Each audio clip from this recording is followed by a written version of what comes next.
When I was a young boy growing up in Sacred Heart Parish in Eau Claire, I became an altar server as soon as I received my first communion. I have so many fond memories of serving early in the morning before school, during school at funeral masses, and of course for the big show, the Sunday 10 a.m. Mass. The smell of incense, the old cassocks that we wore, the need to hold the paten straight so that the crumbs wouldn't fall on the floor, and the granddaddy role of them all, the ringer of the bells at the consecration. But with all of these memories, there is one aspect of getting ready each time I serve that still haunts me to this day. It was an old Argus poster on the wall of the sacristy that read, "If you are put on trial for your faith, would there be enough evidence to convict you?"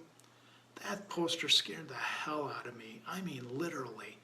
First of all, the notion of being put on trial wasn't all too comforting to a 7 or 8-year-old. But the fact that I might not measure up, I might not have enough evidence that I was leading a good life, should that trial start immediately, that really made my stomach get queasy every time I stared at the poster. In this Sunday's first reading, we have that great story of Solomon, also a young man, feeling a bit queasy about his impending leadership role as the leader, the king of Israel, the successor of his dad, David. In a dream, God visits Solomon and grants him one wish. Instead of asking for something outside of himself, such as more riches, the destruction of Israel's enemies, or even a long life, Solomon asks for something that comes from within, the pearl of great price, the gift of understanding. Solomon ultimately uses this gift to lead a long and prosperous life as king, becoming one of the wisest and greatest leaders in the history of Israel. He had created abounding evidence that he was a good and worthy follower of Yahweh by the way he lived his life, led by the gift of understanding from within. In the gospel, Jesus uses several more tangible examples to explain to his followers what the kingdom or reign of God is all about. He uses the example of a treasure buried in a field, then of a pearl of great price, and finally, as a net which collects fish.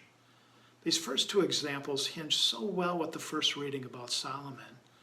What is the reign of God according to Jesus?